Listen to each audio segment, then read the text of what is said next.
Is the car seat you're using to keep your kids safe doing its job? Justine Lodel will let you know. Let's check in with her live from the Center for Childhood Safety in Green Bay. Hi, Justine. Good morning. All right, so Zoe's about to turn a year old, and I thought I could turn her car seat around, but something has changed. And Justine, what is that?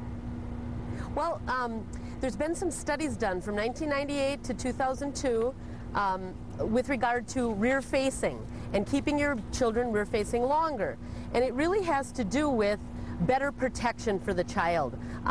Keeping that child rear-facing, most crashes are frontal, and what happens is the first thing that's going to happen is your baby's going to move in the direction of the crash. So they're going to move toward the back of the car. The next motion is going to be pushing into the back of the seat, and the crash forces are going to be spread out over the baby's head, neck, back, and really protect them much better. So the idea, instead of turning your baby around in the car seat at age 1, you want to wait till age 2. Right. The other thing, too, is in the rear-facing position, not only in the frontal crash, but also in the side impact crash, the wings on the sides of these seats are going to keep the baby contained within it. It's called to cocoon the baby, and they actually fare better in a crash if they're in that rear-facing position. Justine, how about when you go to a booster seat? How old should you be and how much weight to go to a booster seat from a car seat?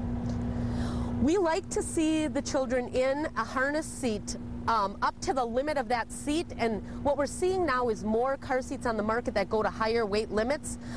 Generally, standard car seats go to 40 pounds, but we have car seats on the market right now that go as high as 65 and 80 pounds. So as long as you can keep them in a harness seat, the better off they are.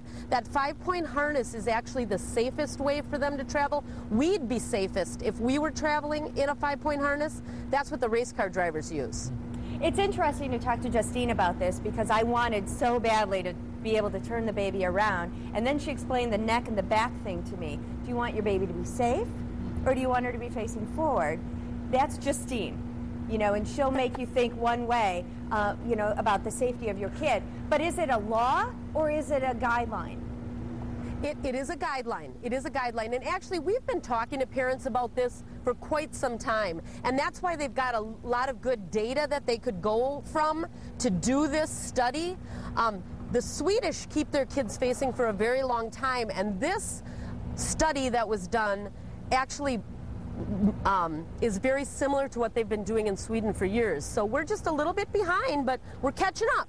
All right, Justine. Thanks for keeping us safe.